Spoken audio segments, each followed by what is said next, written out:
मजहब नहीं सिखाता आपस में बैर करना। मजहब के लिए इतनी प्यारी इतनी मीठी बातें कही जाती है, लेकिन लगता है कि सीखी नहीं जाती या फिर सिखाई नहीं जाती।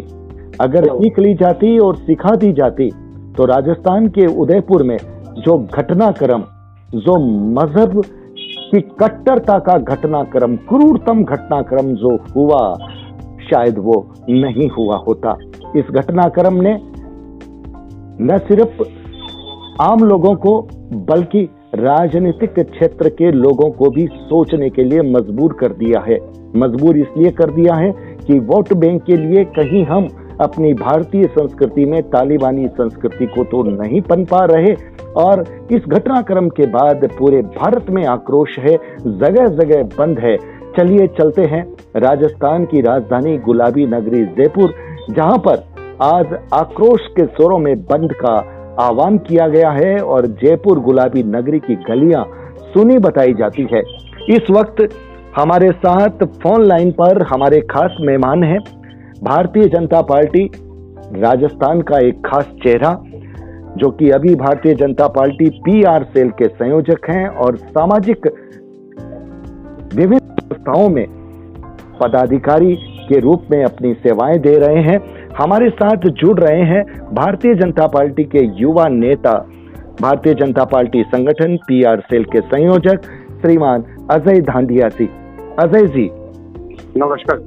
अजय जी, मैं सबसे पहला सवाल आपसे ये करूंगा कि आप सामाजिक क्षेत्र में भी हैं, लेकिन आप राजनीतिक क्षेत्र में भी हैं। इस घटनाक्रम की जानकारी जैसे ही आपको मिली, पहली बार जैसे ही आपको पता चला, इसकी भनक मिली, तुरंत आपके मन में, आपके दिमाग में क्या बात आई? देखिए वैसा, मैं इसमें एक बात अपनी रखना यही चाहता हूँ कि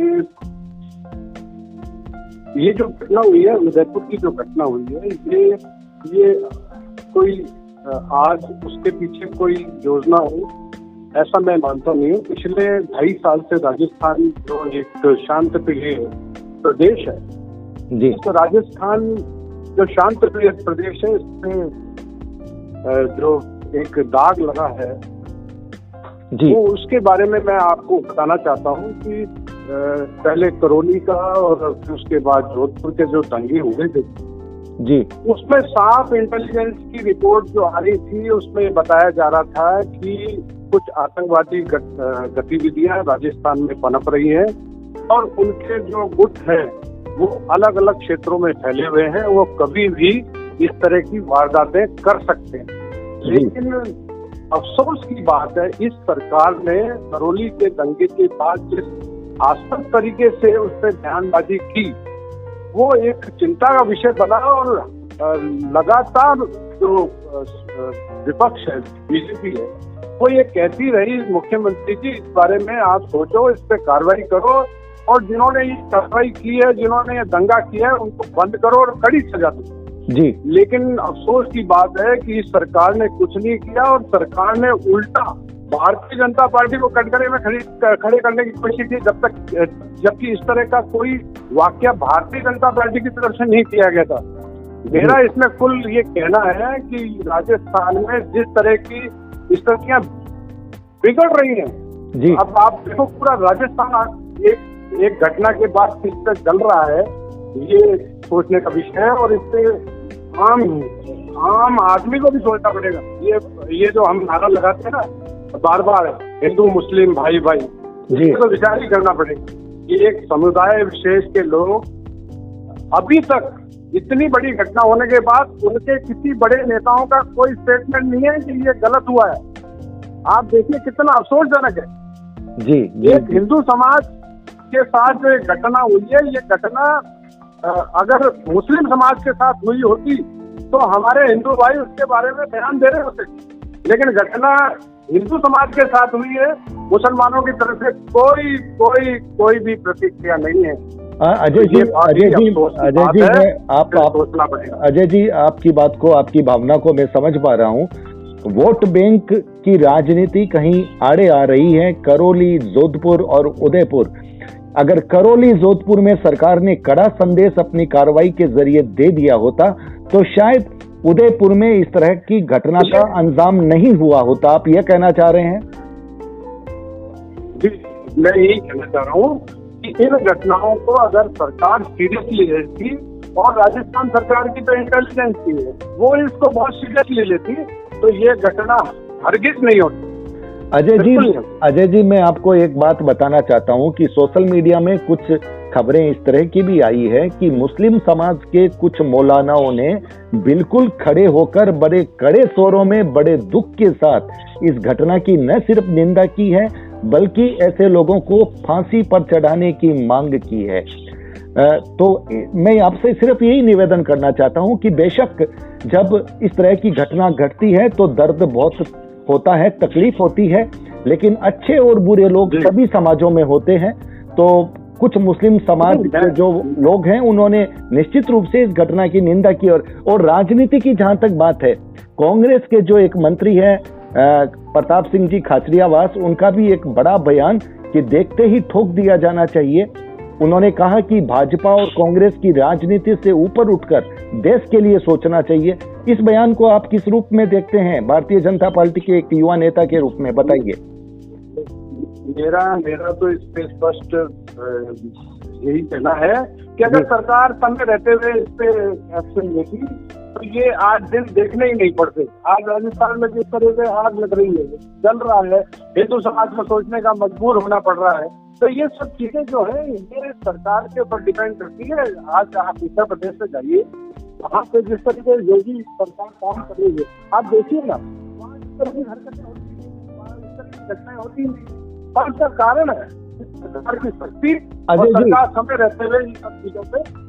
अजय जी, फोन पूरा कदम उठा, फोन को आप थोड़ा पास में रखिए, आपकी आवाज बीच में गायब हो रही है। मैं आपकी भावना को समझ पा रहा हूँ। आप ये कहना चाहते हैं योगी बाबा का बुलडोजर जैसा कुछ अगर यहाँ पर भी चले, तुरंत एक्शन हो, तो लोग कुछ करने से पहले 1000 बार सोचेंगे। अजय जी, मुझे ये बताइए, उदयपुर में जो ये घटना हुई, क्या इसको प्रशासन का फेलियर माने?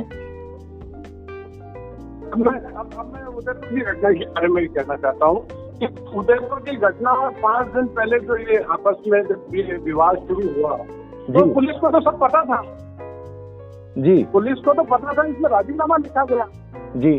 जब इतनी घटना हो गई और मतलब कन्हैया लाल जी है बार बार कह रहे थे कि मेरी जान का खतरा है, तो पुलिस ने ध्यान ही नहीं दिया। ये प्रशासन की फेलियर। बिल्कुल, मेरा तो इतना ही कहना है, सरकार को इस बारे में सोचना चाहिए, सरकार को कदम उठाना चाहिए। ये राजस्थान की जनता के सुरक्षा का सवाल है। ये राजस्थान की जनता के लिए सुरक्षित होना के लिए उनको कोई ना कोई कदम उठाने चाहिए, कड़े कदम उठाने चाहिए। अच्छा अजय जी, मुझे एक बात बताइए, भारतीय जनता पार्टी राजस्थान में विपक्ष की भूमिका में है। आप लोग सरकार को कैसे जगा रहे हैं, कैसे चेता रहे हैं?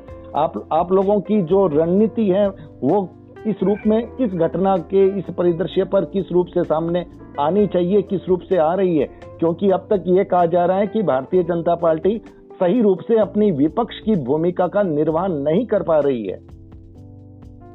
नहीं, ऐसा नहीं है। मैं इसमें बात कहना चाह रहा हूँ, भारतीय जनता पार्टी पहले दिन से ही इस सब चीजों का विरोध करते हुए आई है, और इस घटना के बाद भी भारतीय जनता पार्टी ने सर्व समाज हिंदू संगठनों के साथ मिलकर एक अपनी मांग रखी है कि ये जो पकड़े गए हैं उनको शीघ्र फांसी दी जाए और इनको सजा दी जाए। तो भारतीय जनता पार्टी का पहले दिन से स्टैंड है। आज आपका जयपुर बंद है?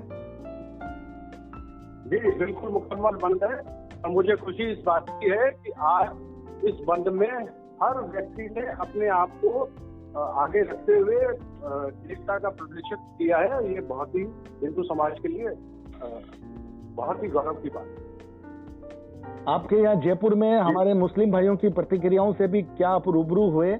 क्या आपको कुछ उनकी प्रतिक्रियाएं भी मिली? उनका सहयोग बंद में कैसा मिल रहा है?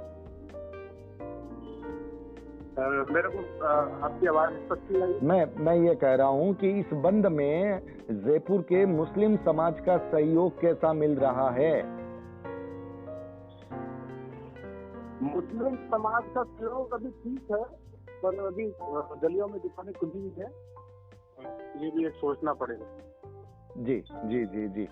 तो अजय जी, आप हमारे साथ जुड़े, आपने अपनी बात रखी, आपने समय दिया, अपनी बात रखी, इसके लिए आपका बहुत बहुत आभार। व्यूवर्स, ये थे हमारे साथ गुलाबी नगरी जयपुर से अजय धांडिया जी, जिन्होंने भारतीय जनता पार्टी के रूप में एक युवा कार्यकर्ता नेता के रूप में अपनी बात को आप तक पहुंचाया है। वीडियो को लाइक कीजिएगा, शेयर कीजिएगा। चैनल पर अगर नए आए हैं तो सब्सक्राइब करना बिल्कुल मत भूलिएगा, बेल बटन को दबा दीजिएगा। आप हमारे डिजिटल फर्स्ट न्यूज को ज्वाइन भी कर सकते हैं। बहुत बहुत आभार, नमस्कार।